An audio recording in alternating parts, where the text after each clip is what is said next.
Ryan Clark once again proves why we are so divided in America. Not only is this two-folded racial hatred, it is also a former NFL player turned sports talking head who hides behind ESPN for protection. Make no mistake about it. He bashed RG3's white wife last night, makes a point about it, and then goes on to say he was the worst teammate he ever had, not only at ESPN, but on his roster in the NFL.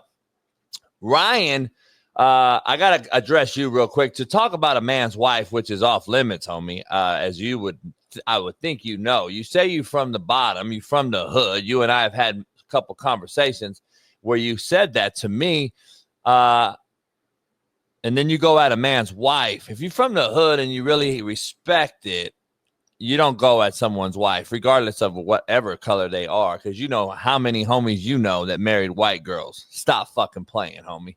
If I was RG3, there would be no apology needed. It would actually be on site. That's what it would be if I'm RG3. Now, secondly, the fact that Ryan says RG3 knows nothing about how black women feel is such a lazy and ignorant take. And that's coming from a white man myself. When RG3 literally, if I'm not mistaken, has black daughters, has a black sister, and a black mother. So make it make sense. This is why I know Ryan Clark needs to get off TV, because he is just spewing stupid shit day after day after day without really thinking. And ESPN's letting him run his mouth without any filter whatsoever. And I thought himself, his colleagues at ESPN said, don't mix politics with sports. Well, the last time I checked, this is strictly politics. And now you're into this whole racial divide that the country's already struggling with. So I'm confused as to what ESPN and Disney is pushing today with this fucking clown. I really am. And I looked at that video and I saw Fred Taylor's face drop. Fred Taylor don't want to be there, but the money's probably good. So I assume that's what's keeping him. But I'm going to tell you right now, when he asked that and said that statement yesterday about RG3's wife, Fred Taylor looked at him like, what are we doing? RG3 is also not in the clear in this entire beef. He also says shit that is protected versus both white and black communities due to the fact that he's married to a white woman. This shit is all a joke. No more pick up the phone, man to man, talk it out, or meet up and just chunk them, homie. Go out and meet and scrap if you're also Billy Badass. This shit on social media is crazy. It's cowardly, and I'm just so fucking confused with it when two brothers are sitting up here bitching and moaning at each other and how much hate they have. Ryan Clark has this race baiting ploy down packed. Let me tell you, though. If it isn't with Marcellus Wiley, it's with RG3 or someone else. But it's always the same old shit. Race, race, race, race. He advocated for Anthony Lynn, a black coach, a good friend of mine, to be fired as the Chargers coach years ago. But then he goes back on ESPN and says we have a black head coaching problem in the NFL.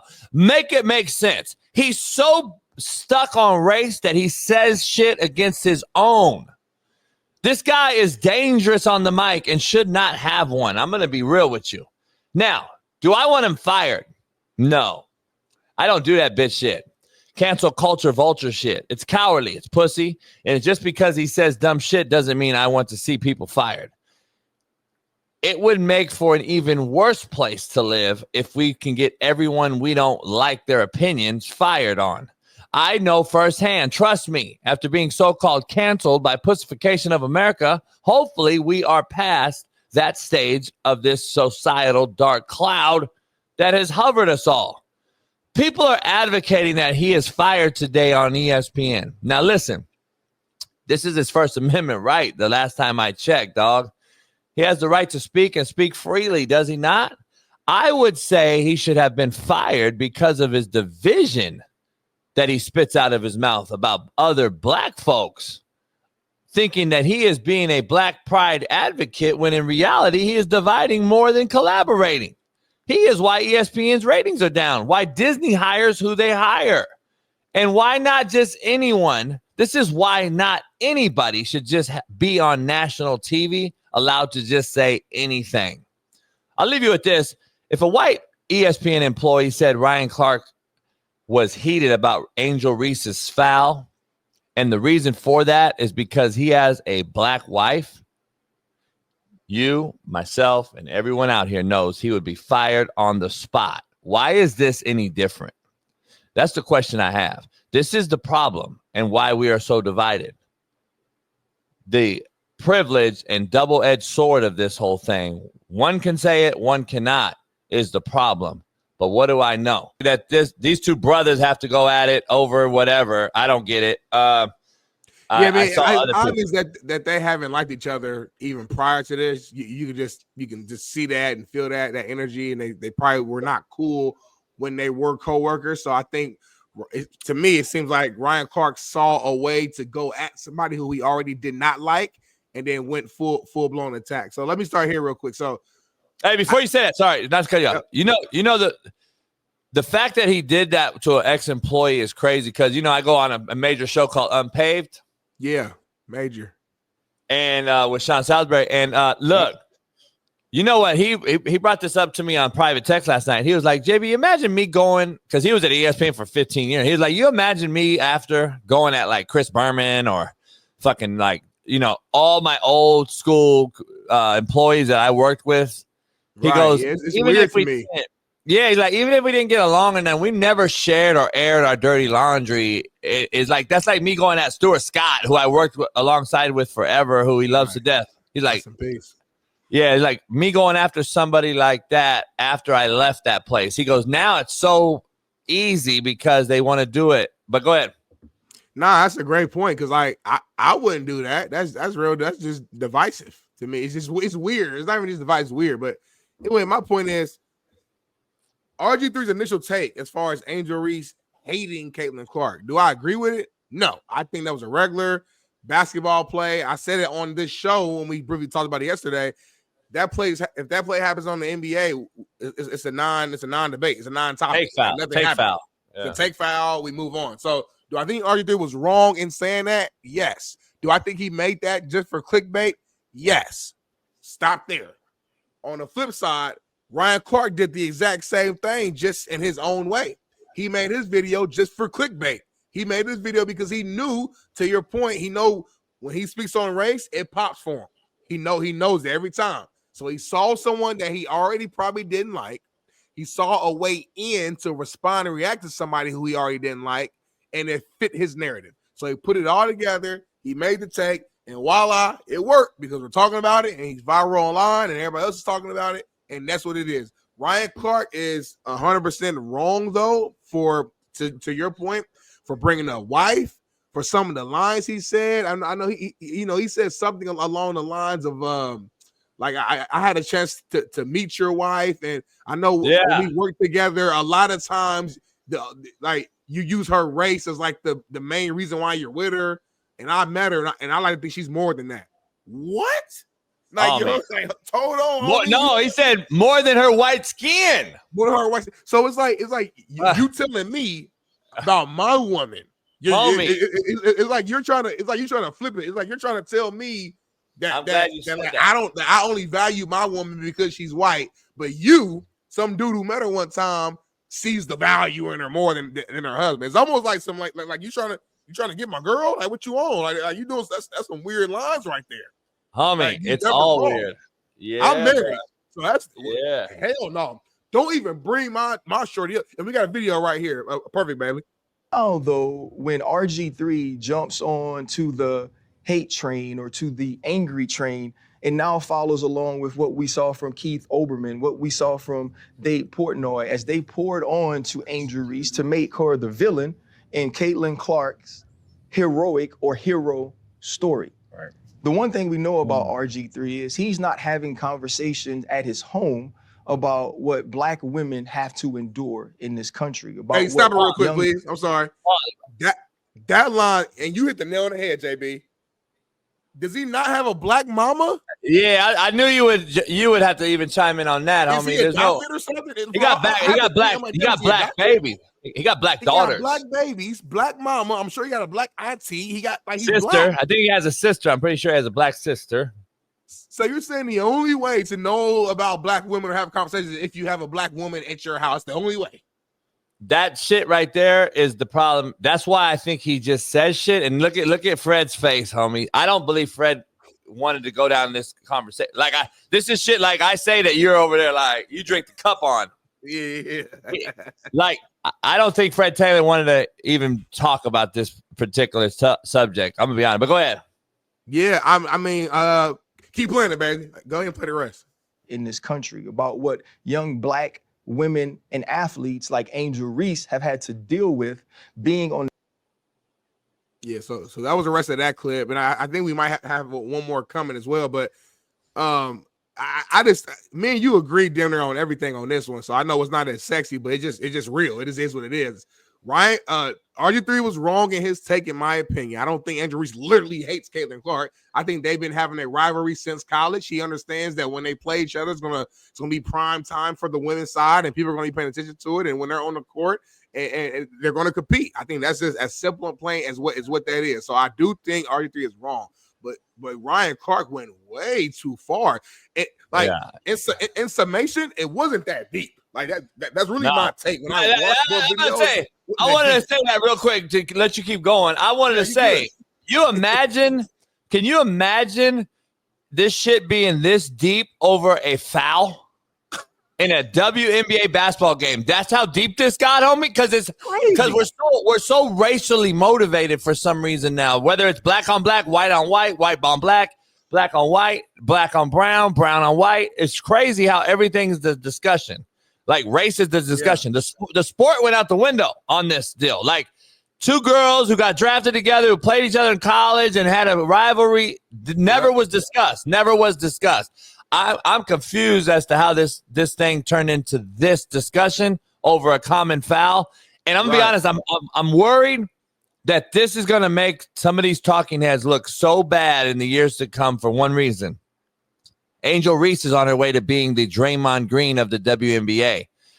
A non-scorer, a physical like bully, let's say a bully player, because I saw this clip of hers in her first year already, and then already this year, where she just grabs motherfuckers and throws them to the ground. She's clotheslining motherfuckers. She's really not trying to play with a skill set. She's more playing with a, like, this is who I am. I'm setting this foundation as like I'm afraid she's headed down the Rodman, Draymond Green path, not really trying to be her own player. I don't believe I think she realizes she's not as skilled as Caitlin Clark or a lot of these WNBA players, and she's like, I got to do something else. I got to have my own niche, and it is what it is. I ain't gonna say it because the intro's too smooth, but I'll say what I think she'll end up doing later. But yeah, go ahead. Yeah, no, I mean, like I said, I think I'm with you on a lot of points. Like I said, I mean, we've argued on the show. Like I'm a fan of both. I'm more of a fan of Caitlin Clark. She plays for the Indiana Fever, and she's a better player. And I loved her, watch her in college. I would come here and defend her all the time. And I'm a black man. You know what I'm saying? So like, it's like, it ain't got nothing to do with, for me, it had nothing to do with race. It has to do with all the talent that I see on the court. So there's another video too, a milk video. I think Ryan Milk Clark has brought up. Milk and Magnesia is the head. That's our exactly. Milk and Magnesia is the headline, and that's perfect segue because I think Ryan Clark brought up how RG3 would often joke about his woman and milk and all this type of stuff. So let's check it out. When I worked with RG3, he would make all of these sort of corny jokes about milk and how much he loved it and how important it was. And he always points out on social media the color of his wife's skin, as if the color of her skin is what makes her special, as if the color of her skin is what makes her a good wife. I've met the lady. I've had a conversation with her. Right. Let me pause it. No, it was done. Go ahead. Yeah. Okay. I find it hard pressed that RG3 is walking around saying that with a black mama, black kids, black. Now he can like white girls. I mean, we know a million brothers that love white girls. I know a lot of white girls, but I don't believe he's going to disrespect his own mama's skin and color or race. No, it's not that. So to not to defend, but to add a little more clarity to it. I do recall RG3 being on air and doing social media videos, often joking or like almost like trying to like, it's his way of clapping back at fans for probably trolling him or making comments about him having a white wife. he would like flip it in a way to always like brag about the fact that she is white. But the way I took it, did I think it was corny? Yeah, I thought it was just corny because I do think RG3 is corny, but not corny in the way of like on some like racial shit. Just that's just who he like. He's just a corny dude in my opinion. Like this is how his jokes are not that funny to me. You know what I'm saying? Right. I'm not saying corny on some like he's some, he hate black people, he whitewash. I don't care about that. That's his energy. So I know what Ryan Clark is saying on that front, but again, he continued to go into as if he values his woman because she's white. No, I don't think that's not what he was doing. RG3's not valuing his wife just because she's white. He's trying to flip the script and say that, yeah, I know I get backlash as a black man, a dark-skinned black man, for being with a white woman. So instead of arguing with y'all all day, I'm a showcase her more because at the end of the day, it's my wife, and I'm gonna be with whoever I love, and that's what I'm gonna do. And that's the reason to me why he would often bring it up. Now, I'm not saying he should have did it, but that's to me the intentions behind it. The intentions weren't, oh, I got a white woman, I'm better than you. I never really saw that at all. And again, beyond that, and I said this earlier, but I'm gonna say it again. It is not your right, Ryan Clark, to go in here and tell me what you think or how you think I value my wife, who I have kids with, I've been together, and don't try to tell me about my woman. You don't know my woman. Like I said, it's on site, homie. RG3 was way too nice in his response. I'm gonna be real with you. Way too friendly. That's what I was saying. The same shit. Like, nah, no apology needed. I've seen all these different media outlets talking about, Ryan Clark owes him apology, blah blah blah. I would have been like, nah. Ain't no. That's why I say don't say sorry, homie. That's how you really felt. That's why you said it. Like, if I didn't really feel, ain't no apology for this. Ryan Clark took the time, produced the segment, it's pre-recorded. He didn't edit it out. Like, he wanted this out. This is different. And I love sisters, but RG3 girl's killing Ryan Clark's girl. I ain't even seen Ryan Clark girl, but again, I'm not talking about nobody's wife. Yeah, that's the problem though. Like, you already stepped over that. He stepped over that already. It's a wrap. Like how many cats did we? Come on, Ryan Clark, homie. You played in the NFL. 90% of your roster is married to white girls. Keep it funky. Like this motherfucker act like that's like a first. Like, oh shit, he married to a white girl. I bet you this motherfucker don't go up to Walter Jones. He married to a white girl. I bet you don't tell Walter Jones shit. Walter Jones will swallow that motherfucker. Like, that's the problem. How many brothers we know that are married to white girls that he ain't talking about? Like, that's the crazy part. Like, he's just, I don't know, what's the youngsters say, crashing out or whatever, like they say to me every day. This motherfucker crashing out, Smitty. I don't know why or what. Maybe this is him trying to get out of ESPN and blow the pivot up. I don't know. There's got to be something. Because he don't need the guy. I know he need it. I know he need pivot up. Pivot already. I know he need it, but dog, something's weird because just Smitty, be real. If I was on ESPN and said that shit about Ryan Clark, I'd be fired on the spot. If I would have said the reason Ryan Clark's wife, the trainer protects him. He didn't say it on ESPN though. He said on his own platform, and you can't. In today's space, it's different. Like, for example, Stephen. But I'm saying, remember back in the day, Paul Pierce did some shit off camera, and he got. You see what I'm saying? ESPN. No, for sure. So like this not the first time. Like, you know what I'm saying? That don't really protect them when other cats do their own thing. Like Matt Barnes was doing his own shit and got let go. Like, I don't know. It's interesting.